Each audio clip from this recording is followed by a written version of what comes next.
Today is an exciting one. Welcome back to today's WWE Reddit video. If you're new here, please make sure to subscribe to the Redway channel. And guys, I finally have my own Reddit. I'll link it in the description below. As soon as I hit 50 members in my own Reddit, I will officially start reacting exclusively to that Reddit. And I am excited for when that time finally comes. But today we're going to be reacting to the past 24 hours of the official WWE subreddit. So let's get into the video. Why R-Truth wasn't on SmackDown. R-Truth reveals he accidentally flew to the wrong place for SmackDown. He went to Burlington store instead of Berlin, Germany. You know, this might be one of my favorite genres of post ever. Like the R-Truth just happening to be in a completely random city. R-Truth has to keep these up.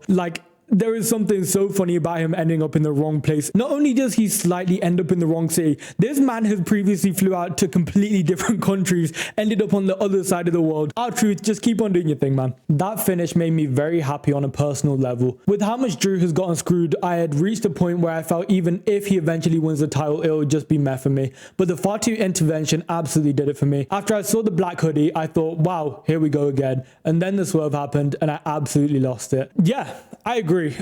I think there's really two ways you can look at this, in my opinion. On one hand, I think the build up to it made it that much more exciting with the Fatu intervention. Obviously, at that point, the crowd are like, oh, we obviously know what's happening. They're not going to give the title to Drew. It's just going to be another screw over, another person interfering with Drew's main opportunity. And we're just going to get the same old story yet again. However, what we were given was, of course, our new WWE Undisputed Champion in Drew McIntyre. Can I get a W Drew in the comments right now? This is a huge moment for professional wrestling. Of course, however, let me talk about the other side. The other side you can look at this is it was a regular SmackDown. Sure, it was in Berlin, Germany, but it was a regular SmackDown. Would we have wanted to see it maybe at a pay-per-view, maybe even at a WrestleMania? Sure, especially given the fact that he won the Royal Rumble back in 2020. He finally did get his WrestleMania, but of course, no crowd there. I think it would have been poetically correct to make Drew McIntyre have his main title win be at a major event. Over 2 years since making his WWE commentary debut, what do you think of Joe Test now? Joe Test is someone I've actually never paid any thought to now that I think about it. He's there. He does the play-by-play commentary. Is he great? I would say absolutely not. He does the job and he does nothing more than the job. He calls what's happening in the ring. He calls the action. Not really much personality besides bouncing off Wade Barrett. Yeah, overall, I think certainly very, very replaceable. And I've not been the biggest fan, but you know, he's all right. He is good as a sports commentator. WWE is not a sport in that sense, so he doesn't fit. That's kind of how I feel. Like he's really treating it like a play-by-play situation. Like he's calling the plays. He's not really what is required of him as a WWE commentator. And I think, you know, if you're looking at NFL, they're calling what they see. WWE, you're not just calling it move for move, you're telling the story, you're pushing the characters forward. And I feel like we're just getting none of that from Joe Testo. 2026 will be Julia's year. I mean, it kind of already is. She is the current United States Women's Champion. So I guess by that definition, it technically is already Julia's year. But I mean, I've made my opinions on Julia quite well known on this channel throughout some of my previous videos, and it's not to say Julia's bad. I've never said anything terrible about Julia as a character, as a superstar. I just really think about what the WWE is doing with her right now. I feel like we're not really seeing who Julia is. What is Julia's motive? What are we getting with the superstar of Julia? I mean, we're talking about a woman who's held the belt twice now, but if you were to ask me, what are some great Julia matches? What is the character of Julia? What are some great segments we've got from Julia? What are some great promos we've got from Julia? Who is the character of Julia? Why is Kiana James in her corner?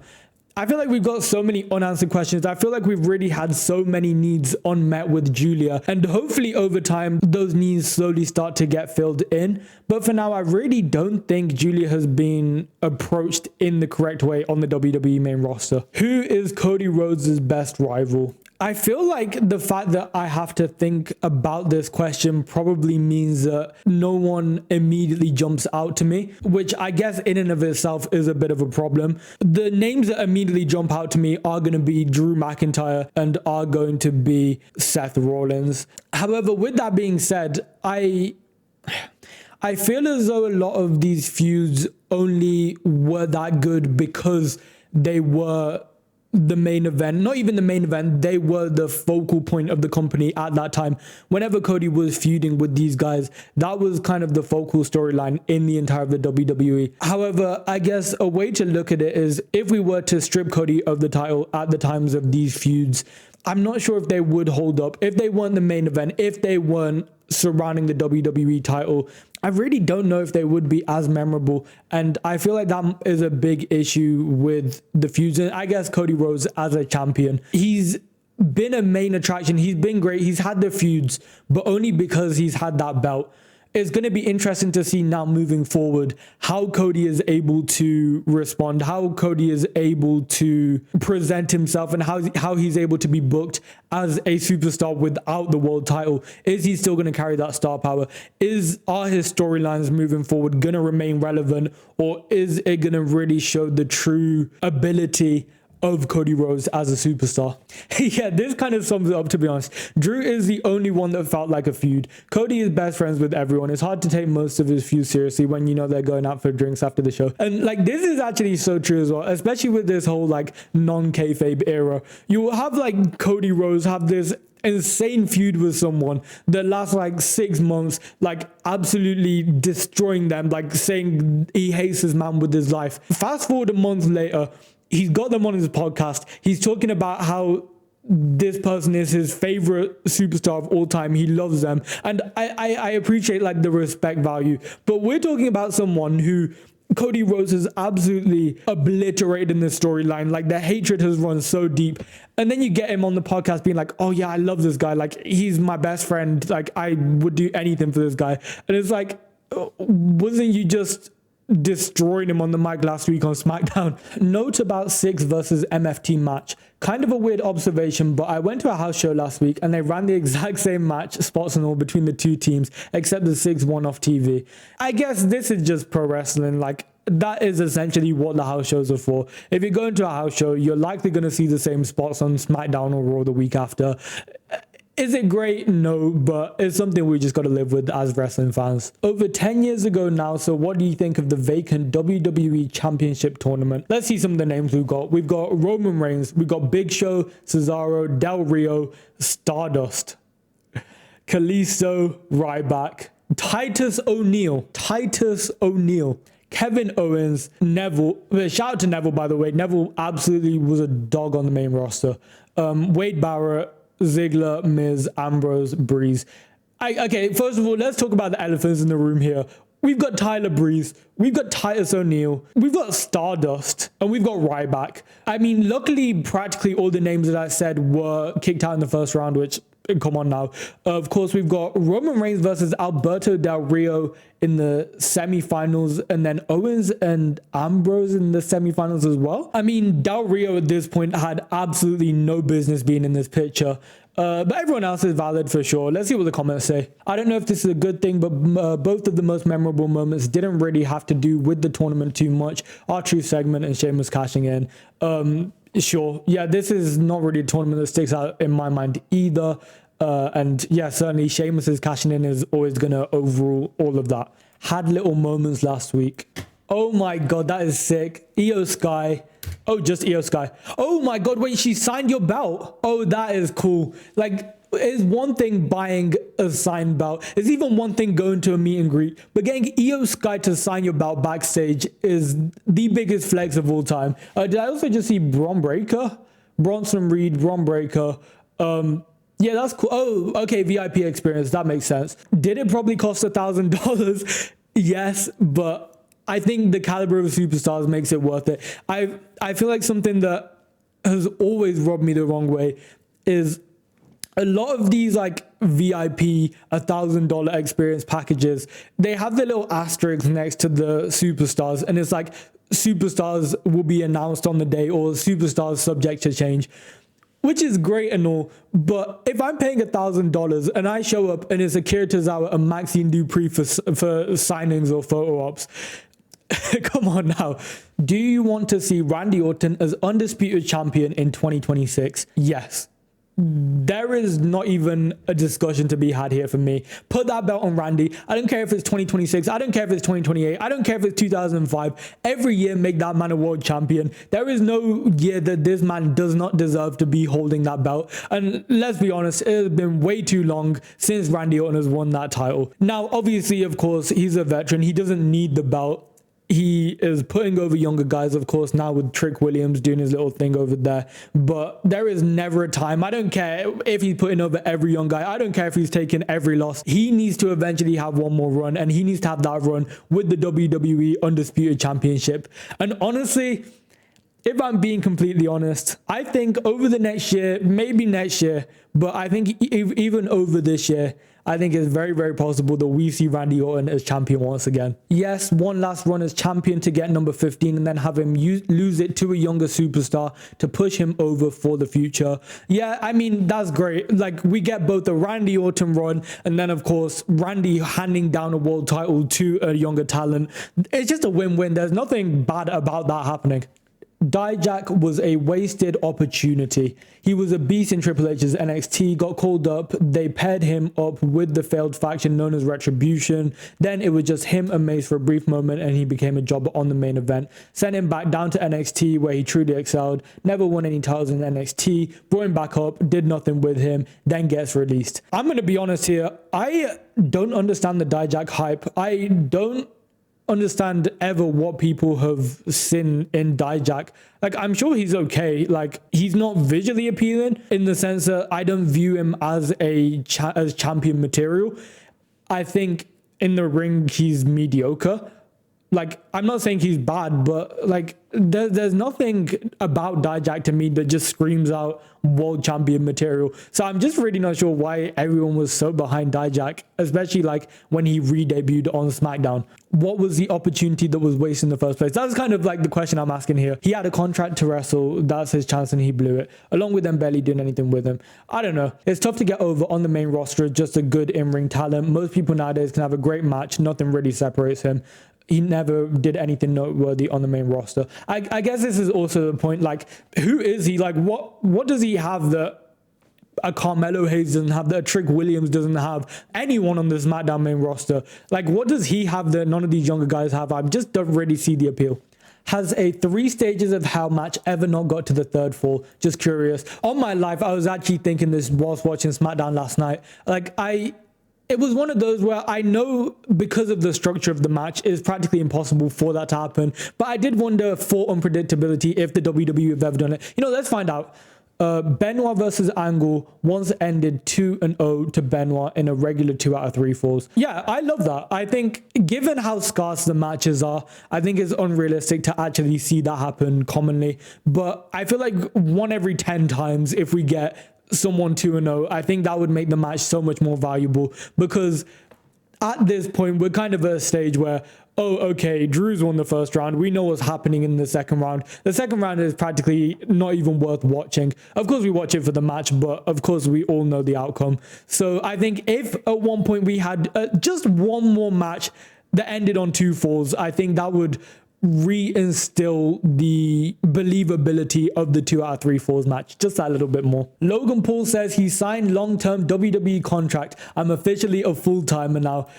I don't care what you say. Wait, what's this guy saying first? I feel like the problem I have is that unless you want Logan Paul's character on the roster to be the polar opposite of how he is in real life, he honestly works best as a part-time wrestler. I incredibly disagree. I think Logan Paul is, I don't want to say he's the future of the talent, like he's going to be the face of the company, which, hey, I would not even be mad at that. But I think Logan Paul is so clearly, to me, main event material. I think given that he is not part of this business, given that he is not by nature a WWE superstar, the way he's taken to this business, I think just how natural he is in any climate, whether that be in the ring, whether that be cutting a promo opening Monday Night Raw, whether that be backstage. Like, even if I'm being honest, out of everyone in the division right now between Bronson, Braun, Austin Theory, Logan Paul, I even think Logan Paul looks the most natural, the most authentic. Everyone there seems to kind of be putting on a gimmick, trying hard, which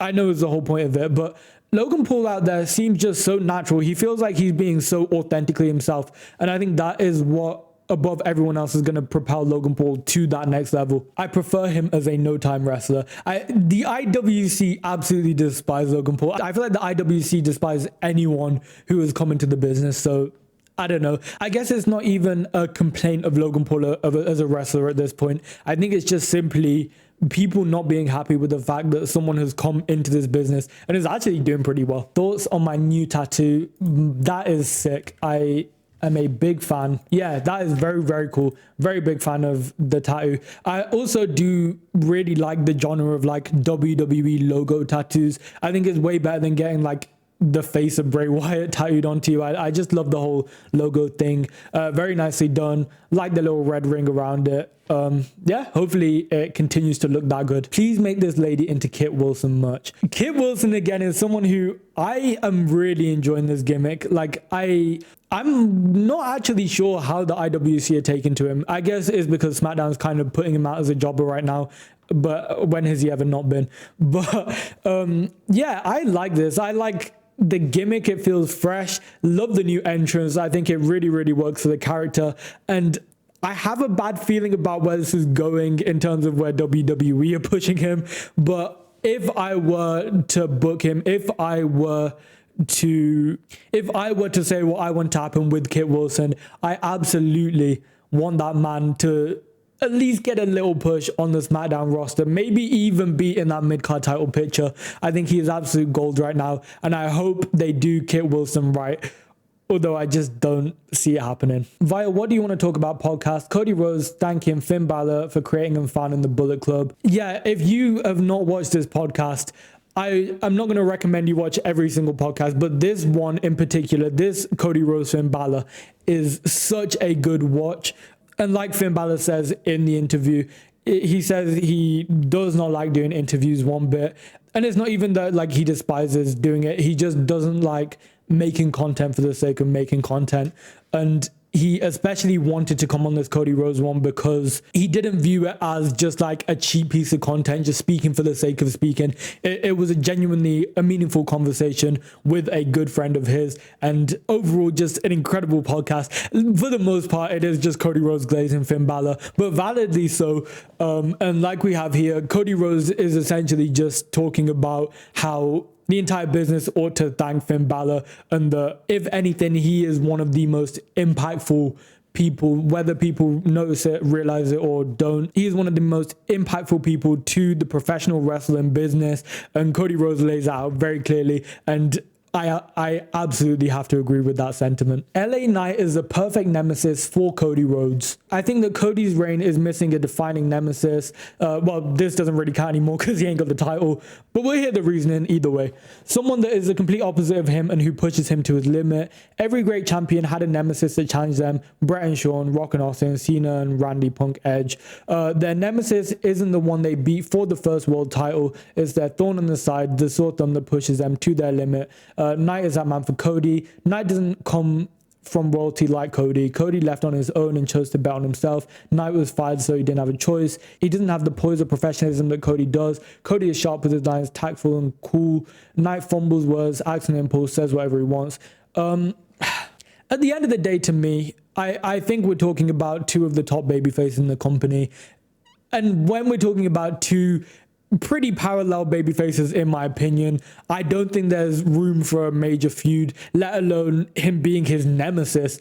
I guess it could work if Cody Rhodes was to become heel Cody, but even still, I just don't see LA Knight as that guy. If anything, I would say they're more a good tag team than a good rivalry. I just feel like they're two people who maybe have more similar values in pro wrestling and as characters than opposite. If I were to put a defining nemesis on Cody Rhodes, I really think Drew McIntyre might be that guy. And I'm not even saying that as recency bias. I think either Seth Rollins or Drew McIntyre would be the thorn in the side of Cody Rhodes. And I don't think there's anyone else who's even in that conversation right now. Order food and he appears. How was your dash at Joe Hendry? I think I'm becoming an onk because I genuinely have no idea if this is real or not. That's funny and cool at the same time. You should tweet him this and he'd love it. Wait, so there was actually a guy called Joe Hendry who door dashed him. Come on, you got to at least tip that man. Like, tip that man $10 at least. Oh wait, by the way, I'm speaking about tipping. I realize that tip culture in the UK is very different to America. Over here in the UK, you do not tip anyone. And that's not because we're bad people. That's because we pay our employees. But that's a different subject. Fair play. I think fair play if his name is actually Joe Hendry. But also if he is just a wrestling fan, tip that man either way. Storyline idea for WrestleMania Vegas 2026. So I was thinking about Mania season and some potential matches, and I thought I would share this idea. I was thinking that between now and Mania, the Rey and Penta, yes, I know he's currently a face, were to start feuding, and Penta's rationale is you're past and I'm the future kind of deal, nothing special. Now the hook is Penta puts his mask up against Rey's career. Lots of build up, other stipulations, but Mania is the culmination of the feud. This whole scenario could be replaced with the El Grande Americano Gable if you don't like the idea of Penta being heel. Match at Mania is happening and all is going well for Penta. He's going to go over, but as Rey is the ultimate underdog, he's about to rally and get the win. Here comes the shenanigans. Rey is about to go over, but some ref issue happens and Dirty Dom, who's been out with injury this entire time, appears out from under the ring to cost Mysterio his career, but never actually has to defeat him in a match. The biggest chicken heel move of all time is that Dom gloats over his disgraced jobless father while eating the booze of 45,000 plus people. Rey gets his Mania moment with his son, but not in the way the fans were expecting. Dom is the most chicken shit heel ever by ending his deadbeat father's legacy career and never actually has to face him like a man. I think it's pretty cool. I think we are talking about very close to the end of Rey Mysterio's career. And I guess if we can put out Rey with a big match that people are talking about, whilst at the same time putting over a Penta and a Dominic Mysterio, I honestly think that's a pretty win-win. We're putting over two guys. We're making Rey Mysterio's final match a big thing, although I know that a lot of people would also want him to go out in a more graceful way to have a full retirement tour and whatnot. But I also don't hate this idea where if he's going out and he's putting over everyone on the way out. Hear me out. Give Booker T a run as Trick Williams hype man. I'm already behind this. Give him a mic during his entrance. Let him introduce Trick Willie like Ricardo Rodriguez did for Alberto Del Rio. Trick's entrance isn't the same without Booker T riffing over the theme. Not that Trick needs Booker, but I think that'd be great for a spell. You know what? Let's take it one step further. Let's even make Booker T Trick Williams full-time manager. I obviously know this is a bit of like a far shot, and I know this would hinder probably the advancement of Trick Williams as a solo superstar. But honestly, I don't hate the idea. I would love to see Booker T in some way be in Trick Williams' corner. I think since the inception of Trick Williams, Booker T has been the #1 fan, and it would just be so fun to see Booker T as part of that. And not only fun, I think it would propel Trick Williams to that next level probably quicker than he could probably propel himself. Took me about 15 seconds to get on board with this. My initial reaction was no, Trick is a great talker, but then I just took a second to think about the two together, and yeah, I'm all for it. I think it could be a lot of fun. Both have great energy and similar personalities. I find it hard for them not to make a great duo. Exactly that. I think they would be such a gold duo in the company. Yeah, I mean, we're not ever going to see Booker T back in the ring. Well, at least I don't think we will.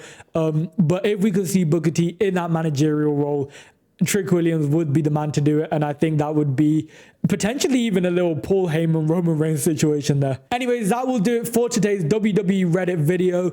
Like I said, I have started my own subreddit, so if you are interested, go and check that out in the link in the description. And like I said, once I hit 50 members in that Reddit, I will be reacting exclusively to that Reddit, and I'm very excited for when that time comes. But for now, like this video and subscribe to the Redway channel, and I'll see you in the next video.